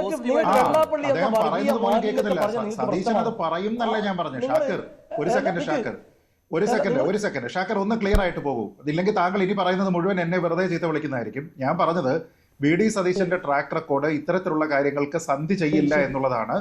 അത് അദ്ദേഹം തുടരും എന്നുള്ള പ്രതീക്ഷ പറയുന്ന സമയത്ത് നിങ്ങൾ വെറുതെ ജമാഅത്തെ ഇസ്ലാമിയുടെ പേരിൽ എന്റെ നെഞ്ചത്തേക്ക് കയറുന്നതിനാ? അതെന്തിനാ? അല്ല, നിങ്ങൾ ആവശ്യമില്ലാണ്ട് അനവസരത്തിൽ അത്തരം പദങ്ങൾ ഉപയോഗിക്കുമ്പോൾ നിങ്ങൾക്ക് ജമാഅത്തെ ഇസ്ലാമിയെ പറ്റി പറയുന്നതിന് മുസ്ലിം ലീഗിന് എന്തിനാണ് കരച്ചില്? ജമാഅത്തെ ഇസ്ലാമി അൽ ഹിന്ദിനെ പറ്റി പറയുമ്പോൾ പാണക്കാട് എന്നുള്ളത് നിങ്ങൾക്ക് എന്തിനാണ്? ജമാഅത്ത് ഇസ്ലാമിനെ UDF കൊണ്ട് പറയേണ്ട കാര്യം എന്താണ്? പാർട്ടി കക്ഷിയെ പറഞ്ഞ് ഞങ്ങൾക്ക് പ്രശ്നമില്ല. ഞാൻ പറഞ്ഞിരിക്കുന്നതിൽ വസ്തുതാവിരുദ്ധമായിട്ടുള്ള എന്തെങ്കിലും ഉണ്ടോ? അല്ല, നിങ്ങൾ വസ്തുതാവിരുദ്ധമായിട്ടുള്ള എന്തെങ്കിലും ഞാൻ പറഞ്ഞു? ലെവലിൽ ചാർത്തണ്ട. ഞാൻ പറഞ്ഞില്ലല്ലോ മുസ്ലിം ലീഗിന്, ഞാൻ പറഞ്ഞില്ലല്ലോ ജമാഅത്തെ ഇസ്ലാമി മുസ്ലിം ലീഗാണെന്ന് ഞാൻ പറഞ്ഞില്ലല്ലോ. ഷാക്കിറിന്റെ ഉള്ളിലുള്ള എന്തോ തോന്നലാണത് കേട്ടോ, ഞാൻ അങ്ങനെ പറഞ്ഞിട്ടില്ല. ഷാക്കിർ, ഞാൻ അങ്ങനെ പറഞ്ഞിട്ടില്ല. താങ്കൾ വെറുതെ തലയിൽ പൂട തപ്പണ്ട, ഞാൻ അങ്ങനെ പറഞ്ഞിട്ടില്ല. ഞാൻ പറയട്ടെ, നിങ്ങളെ സമയത്ത് നിങ്ങൾ തിരുത്തിക്കോ. നിങ്ങളെ സമയത്ത് നിങ്ങൾ തിരുത്തിക്കോ. മുസ്ലിം ലീഗിന്റെ കൂടെ കോൺഗ്രസിന്റെ കൂടെ ജമാഅത്ത് ഇസ്ലാമിനെ കൂട്ടിക്കെട്ടുന്ന വിനോദത്തിന് അല്ലല്ല, അയാൾക്ക് മലയാളികൾ വിനോദം കാണിച്ചില്ലല്ലോ, അറിയാലോ. അത് അത്തരം അല്ല, നല്ല ഞാൻ പറഞ്ഞത് താങ്കൾ ശരിയായിട്ടൊന്ന് കേൾക്കുക. ചർച്ചയിലും അല്ല ഞാൻ എവിടെ കണ്ട് ഞാൻ തീരുമാനിച്ചോളാം. നിങ്ങളെ സമയത്ത് ഞാൻ പറയാത്ത കാര്യങ്ങൾ നിങ്ങൾ എന്തിനാ എന്നെ പറയുന്നത്? നിങ്ങൾ ഈ പറയുന്ന പള്ളെല്ലാം കേട്ടോണ്ടിരിക്കേണ്ട കാര്യം എനിക്കുണ്ടോ? ഞാൻ പറഞ്ഞ കാര്യത്തിന് എന്നോട് കുറ്റം പറയും. ഞാൻ ഷാക്കിറിനോട് ചോദിച്ച കാര്യവും ഇത് തന്നെയായിരുന്നു. ഇങ്ങനെ വെള്ളാപ്പള്ളിക്കും സുകുമാരൻ നായർക്കുമെതിരെ തൊടുപുഴയിൽ പ്രകടനം നടത്തിയ ലീഗുകാർക്കെതിരെ ലീഗ് നേതൃത്വം തന്നെ നടപടി എടുത്തിട്ടുണ്ടല്ലോ. അപ്പോൾ നിങ്ങൾക്ക് തന്നെ അത് മനസ്സിലായി, അങ്ങനെ ഒരു പ്രകടനം നടത്തി ഈ സമയത്ത് ഈ ശോഭ കെടുത്തേണ്ട ആവശ്യമില്ല. ഷാക്കിറിനൊരു മറുപടിയില്ല മഞ്ജുഷ, അതിനാണ് വെറുതെ എന്റെ അടുത്തേക്ക് ചേർന്നത്. ഞാനത് വല്ലതും പറഞ്ഞു? ജമാഅത്തെ ഇസ്ലാമി മുസ്ലിം ലീഗ് ഒരേപോലെയാണെന്നുള്ള രീതിയിൽ ഞാൻ പറഞ്ഞു എന്നൊക്കെയാണ് ഷാക്കിർ പറയുന്നത്. മഞ്ജുഷ അങ്ങനെ കേട്ടോ? ഇല്ല, അങ്ങനെ പറഞ്ഞിട്ടില്ല. മഞ്ജുഷ കേട്ടോ? ജമാഅത്തെ ഇസ്ലാമി എന്ന് പറഞ്ഞപ്പോൾ തെറ്റിദ്ധരിച്ചതാണ്. അതായത് ഇവര് UDF ചർച്ചയ്ക്ക് എടുത്താല്, മുസ്ലിം ലീഗിന് ചർച്ചയ്ക്ക് എടുത്താല് അപ്പൊ കൊണ്ടുവെക്കുന്ന പേരാണത്. അത് വേണ്ടെന്ന് ഞാൻ പറയുന്നുള്ളൂ. അത് നിങ്ങൾക്ക് ഇഷ്ടമാണ്, നിങ്ങളുടെ സമയത്ത് നിങ്ങൾ എന്തും പറഞ്ഞോളി. അപ്പൊ എന്റെ സമയത്ത് എനിക്കത് പിന്നെ എന്റെ രീതിയിൽ വ്യാഖ്യാനിക്കാൻ നിങ്ങൾ അവസരം സ്വാതന്ത്ര്യം തന്നാൽ മതി. അതിലിടപെടലേ. നിങ്ങൾ എന്താ പറയുന്നത് എന്നും ഞാൻ എന്താ പറയുന്നത് എന്നും ഇത് കേൾക്കുന്ന ആളുകൾക്ക് അറിയാലോ. മാത്രമല്ല, നിങ്ങൾ മനസ്സിലാക്കേണ്ട വളരെ വിനീതമായി പറയാനുള്ളത്, ഇനിയെങ്കിലും ആ നമ്പർ നിങ്ങൾ മാറ്റിപ്പിടിക്കണം. അറിയാലോ, ഈ സീറ്റ് എന്ന് പറയുന്നത്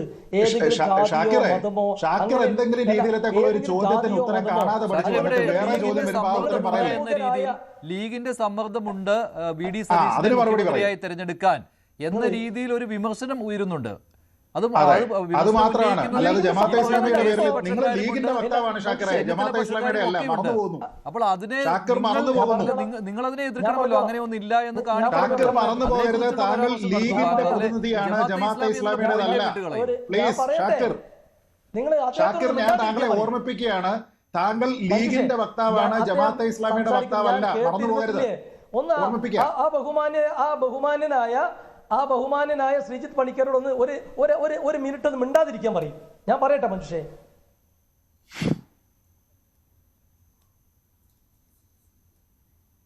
അതായത് മുസ്ലിം ലീഗിന്റെ സമ്മർദ്ദമാണോ അല്ലെങ്കിൽ വേറെ ഏതെങ്കിലും ടീമിന്റെ സമ്മർദ്ദമാണോ എന്ന് കൃത്യമായി ഇന്ന് ഹൈക്കമാൻഡും അതുപോലെ തന്നെ KC വേണുഗോപാലും അത് കഴിഞ്ഞ് BM സുധീരനും K സുധാകരനും ഉൾപ്പെടെയുള്ള ആളുകളൊക്കെ പറഞ്ഞിട്ടില്ലേ, ഇത് മനോഹരമായ ജനാധിപത്യമാണ്.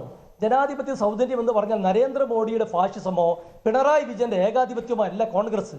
ആ കോൺഗ്രസിനകത്തെ ഉൾപാർട്ടി ജനാധിപത്യം. ഇത് ഐക്യജനാധിപത്യ മുന്നണി ടീം UDFന് കിട്ടിയ 102 സീറ്റാണ്. ടീം UDFിലെ പ്രമുഖ കക്ഷിയായിട്ടുള്ള മുസ്ലിം ലീഗിനോട് അഭിപ്രായം ചോദിക്കുക സ്വാഭാവികമാണ്. മുസ്ലിം ലീഗ് പറഞ്ഞ അഭിപ്രായം തെറ്റാണ് എന്ന് ഈ ഏതെങ്കിലും കോൺഗ്രസിന്റെ നേതാക്കന്മാർ പറഞ്ഞോ? നല്ല അഭിപ്രായമാണ്. VD സതീശൻ മുസ്ലിം ലീഗ് നേതാവല്ല. കഴിഞ്ഞ 5 വർഷക്കാലം കേരളത്തിലെ പ്രതിപക്ഷ നേതാവായി എല്ലാ വിഭാഗം ജനങ്ങളുടെയും കയ്യടി വാങ്ങിയിട്ടുള്ളയാളാണ്.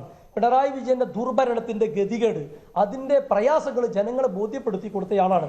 മാത്രവുമല്ല, ഇനി നമ്മളെ കേരളത്തെ എങ്ങനെ മുന്നോട്ട് നയിക്കണം എന്നുള്ള കാര്യത്തിൽ കൃത്യമായ കാഴ്ചപ്പാടുണ്ട്. ഇന്നത്തെ ഹൈക്കമാൻഡ് തീരുമാനത്തിൽ ഇവിടെ എല്ലാവരും സന്തോഷിക്കുകയാണ്. ഇപ്പോൾ നമ്മൾ ഈ ന്യൂസ് 8 ചർച്ചയ്ക്ക് ഇരുന്ന ശേഷം BM സുധീരന്റെ വാർത്താ സമ്മേളനം കണ്ടു. അദ്ദേഹം പറഞ്ഞത് എന്താണ്? VD സതീശന്റെ ക്വാളിറ്റി ആയിട്ട് പറഞ്ഞിട്ടൊരു സംഗതി, ഈ സമുദായ നേതാക്കന്മാരെന്ന് പറഞ്ഞുകൊണ്ട് ഐക്യജനാധിപത്യ മുന്നണി ഭരണത്തിൽ വരുന്ന സമയത്ത് പ്രീണനങ്ങളും അതുപോലെ തന്നെ ഭീഷണികളുമായി വരുന്ന ആളുകളുണ്ട്.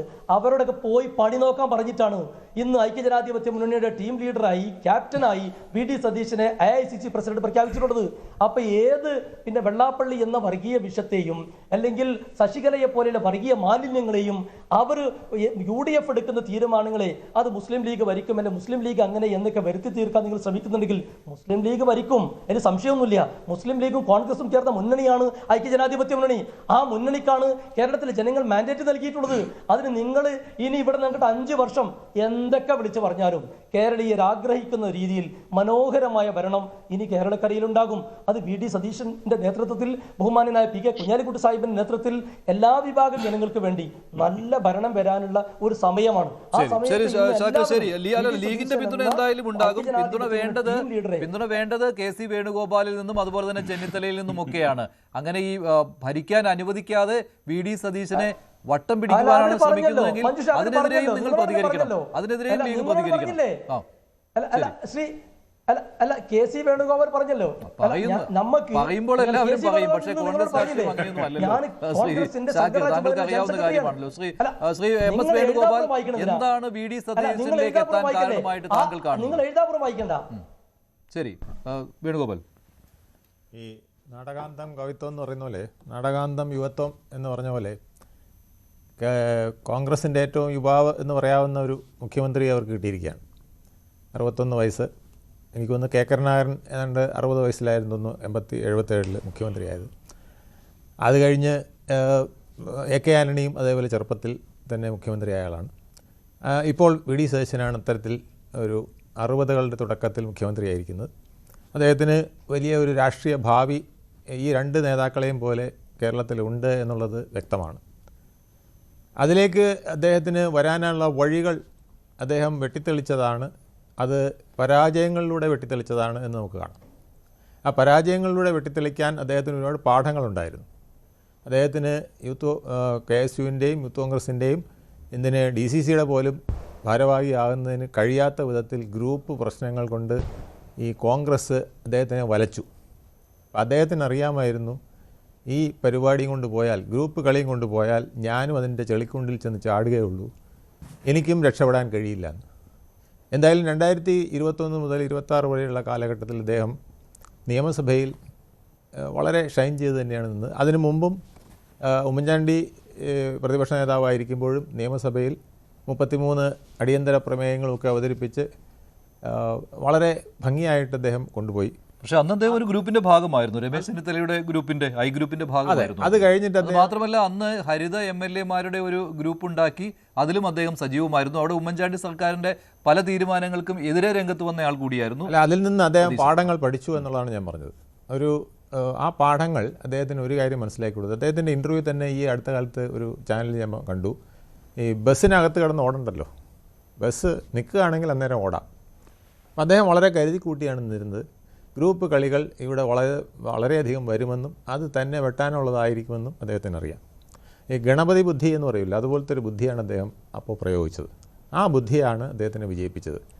ഗണപതിയോടും മുരുകനോടും പറഞ്ഞു ലോകം ചുറ്റി വരാൻ പരമശിവൻ. അപ്പോൾ ഗണപതി മുരുകൻ ലോകം ചുറ്റാൻ പോയി മയിൽ വാഹനം എടുത്തുകൊണ്ട്. പക്ഷേ ഗണപതി ചെയ്ത് എലിയും കൊണ്ട് കറങ്ങിയിട്ട് കാര്യമില്ല. അപ്പോൾ എന്ത് ചെയ്തു? അമ്മയുടെ ചുറ്റും കറങ്ങിയിട്ട് മടി വന്നിരുന്നിട്ട് പറഞ്ഞു, എൻ്റെ അമ്മയാണ് എൻ്റെ ലോകം, ഞാൻ അമ്മയുടെ മടി ചുറ്റിയിട്ട് ലോകം ചുറ്റിയിട്ട് വന്നിരിക്കുകയാണ്. അതുപോലൊരു തന്ത്രമാണ് ഇപ്പോൾ ലീഗിനെ കൂടെ കൂട്ടുകൂടി നിർത്തിക്കൊണ്ട് വി ഡി സതീശൻ പയറ്റിയിരിക്കുന്നത്. വി ഡി സതീശൻ്റെ പിന്നിൽ ഒരു ഗ്രൂപ്പും ഇല്ലായിരുന്നു. നമ്മൾ കണ്ടതാണ്, MLA-മാർ പോലും അദ്ദേഹത്തിന് വളരെ കുറവായിരുന്നു. അപ്പോൾ അദ്ദേഹം ബസ് നിൽക്കുമെന്ന് കണ്ടപ്പോൾ ആ ബസ്സിൽ നിന്നിറങ്ങി നടന്നു. ആ നടന്നപ്പോൾ ലീഗ് അദ്ദേഹത്തിന് സപ്പോർട്ടായിട്ട് ഉണ്ടായിരുന്നു എന്നുള്ളത് വളരെ വ്യക്തമാണ്. ലീഗിൻ്റെ സപ്പോർട്ട് പ്രധാനമാകുന്നത് ഇന്നും ഇന്നലെയുമല്ല. കേരള ചരിത്രം പരിശോധിച്ചാൽ 1967 EMS അധികാരത്തിൽ വന്നതും ലീഗിൻ്റെ സപ്പോർട്ടോടു കൂടിയാണ്. അത് കഴിഞ്ഞ് അദ്ദേഹത്തിന് ലീഗ് അപകടകരമാണെന്ന് മനസ്സിലാക്കി അദ്ദേഹം അതിൽ നിന്ന് പിന്മാറുകയുണ്ടായി. പിന്നീട് വന്ന കമ്മ്യൂണിസ്റ്റ് സർക്കാരുകളും ഈ രീതിയിലാണ് തുടങ്ങിയത്. ഇതിനിടയ്ക്ക് ഏറ്റവും പ്രധാനപ്പെട്ട കാര്യം വി ഡി സതീശന് മനസ്സിലായത് 2 പേരുടെ പരാജയങ്ങളാണ്. ഒന്ന് കെ കരുണാകരൻ 1993 ശേഷം ഉണ്ടായ പരാജയം. ആ പരാജയം ലീഗുമായുള്ള ഒരു അകൽച്ചയും കൂടെ അവിടെ ഉണ്ട്. ലീഗാണ് അദ്ദേഹത്തിന് പിന്തുണ എന്ന് പിൻവലിച്ച് കളഞ്ഞത്. അതാണ് അദ്ദേഹത്തിന് ഏറ്റവും വിഷമിപ്പിച്ചത്. അദ്ദേഹത്തിന് രാജിവെക്കേണ്ടി വന്നു. ചരക്കേസ് ഉണ്ടായി. അതിനുശേഷം അദ്ദേഹത്തിന് രാജിവെക്കേണ്ടി വന്നു. ആ രാജിവെപ്പിന് ശേഷം പിന്നെ അദ്ദേഹത്തിന് ഒരിക്കൽ പോലും തിരിച്ചു കയറി വരാൻ കഴിഞ്ഞില്ല. ഏതാണ്ട് AK ആന്റണിക്കും 2000 ഇതുപോലെ 100-ൽ പരം സീറ്റുകളുടെ ഭൂരിപക്ഷത്തിൽ വന്നെങ്കിലും അദ്ദേഹത്തിനും ചില ബുദ്ധിമുട്ടുകളുണ്ടാകുന്ന കാര്യങ്ങൾ വന്നു.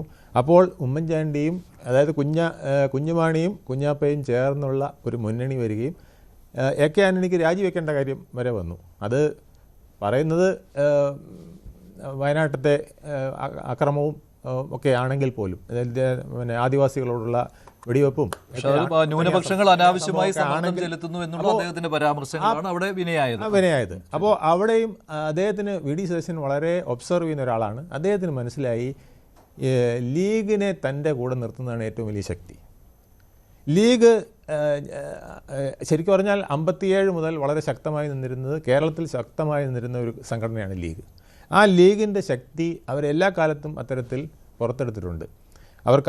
അവർക്ക് ഏറ്റവും ബുദ്ധിമുട്ട് വന്നത് ഈ 10 വർഷത്തെ കാലഘട്ടത്തിലാണ്. ആദ്യത്തെ വർഷം കോവിഡ് കൊണ്ടൊക്കെ ആയിരിക്കാം. രണ്ടാം വട്ടത്തിലും ആ ഒരു കാലഘട്ടം വന്നപ്പോൾ 10 വർഷം ശ്രീ പിണറായി വിജയൻ്റെ തന്ത്രങ്ങൾ, പ്രത്യേകിച്ച് KT ജലീൽ അടക്കം പല ലീഗിൻ്റെ പ്രമുഖരെയും അടർത്തിയെടുത്തുകൊണ്ട് ലീഗിനുള്ളിൽ വിള്ളലുണ്ടാക്കിക്കൊണ്ട് ലീഗ് ഇല്ലാതെ തന്നെ തനിക്ക് നിൽക്കാൻ കഴിയുന്ന ഒരു മലബാർ അദ്ദേഹം സൃഷ്ടിച്ചുകൊണ്ട് അത്തരത്തിലൊക്കെ അധികാരത്തിൽ വന്നെങ്കിലും ഒടുവിൽ പിണറായി വിജയനും വിനയായത് ലീഗിൻ്റെ ശക്തമായ എതിർപ്പ് തന്നെയാണ്. അത് വളരെ തന്ത്രപൂർവ്വം അറിയാവുന്ന വി ഡി സതീശൻ ഭംഗിയായി അദ്ദേഹത്തിൻ്റെ മുഖ്യമന്ത്രി കസേരയിലേക്ക് ഈ പദയാത്രയിൽ ലീഗിനെ കൂട്ടി. ആ ബസ് ഇറങ്ങി അദ്ദേഹം നേട്ടമാവുകയും ചെയ്തു ഈ വിജയം. ശരി, ശ്രീ സിബി സത്യൻ, രണ്ട് കാര്യങ്ങൾ സംഭവിച്ചു. ഒന്ന്, ഹൈക്കമാൻഡിന്റെ മാനസപുത്രനെ ഹൈക്കമാൻഡ് തന്നെ കൈവിട്ടു. അപ്പോൾ പ്രതീക്ഷിച്ചിരുന്ന കാര്യം എന്ന് പറയുന്നത് KC മുഖ്യമന്ത്രി ആയില്ലെങ്കിലും അടുത്ത പിന്തുണ രമേശ് ചെന്നിത്തലയ്ക്ക് വരും എന്നായിരുന്നു. അതും നടന്നില്ല. എന്താണ് അവിടെ KCയെയും ചെന്നിത്തലയെയും ഒരേപോലെ വെട്ടാൻ VD സതീശനെ സഹായിച്ച ആ ചതുരംഗ തന്ത്രം? മഞ്ജുഷ, ആദ്യമായിട്ട് നിയുക്ത മുഖ്യമന്ത്രി ശ്രീ VD സതീശന് അഭിനന്ദനങ്ങൾ.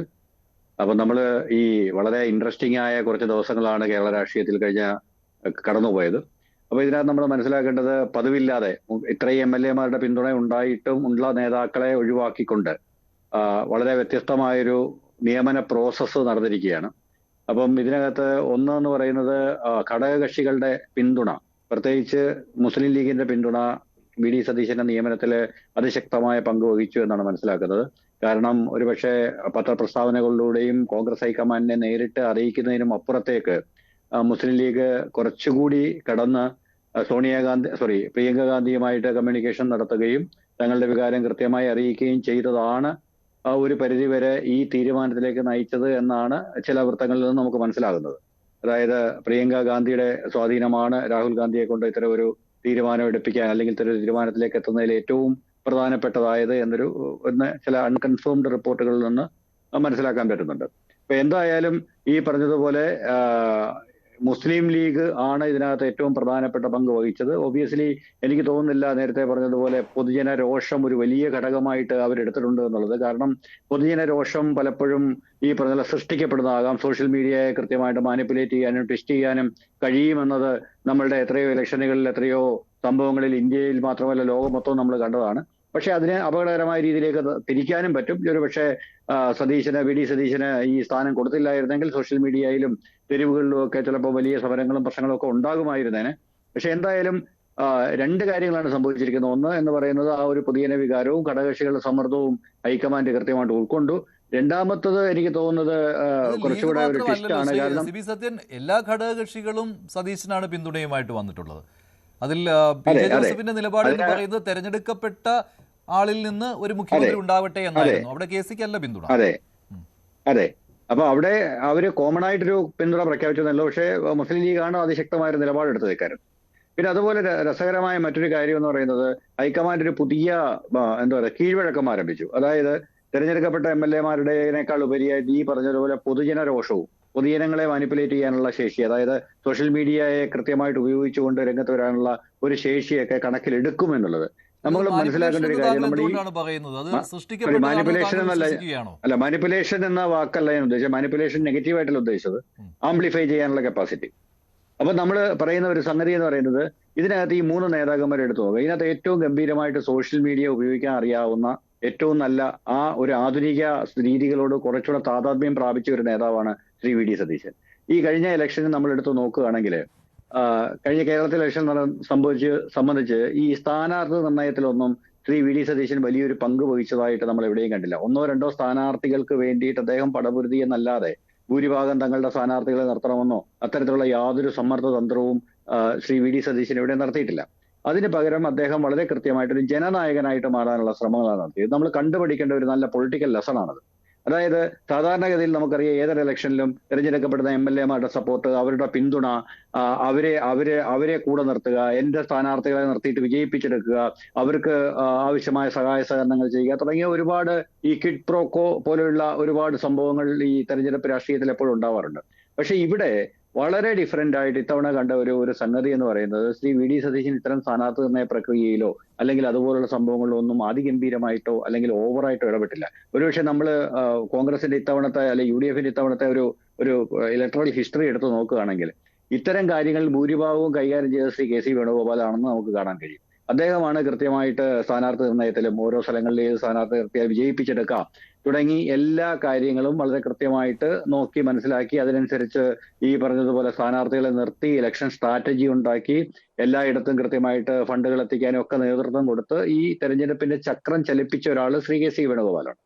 അപ്പം പക്ഷേ ശ്രീ വി ഡി സതീശൻ ഇത്തരം പ്രവർത്തനങ്ങളിൽ അതിഗംഭീരമായിട്ട് ഇടപെട്ടിട്ടുണ്ടോ എന്ന് ചോദിച്ചു കഴിഞ്ഞാൽ ഒരു പക്ഷേ ഉണ്ട് എന്ന് കോൺഗ്രസിലെ നിലവിലുള്ള സംഘടനാ ഭാരവാഹികൾ ആരെങ്കിലും പറയുമോ എന്ന് എനിക്കറിയില്ല.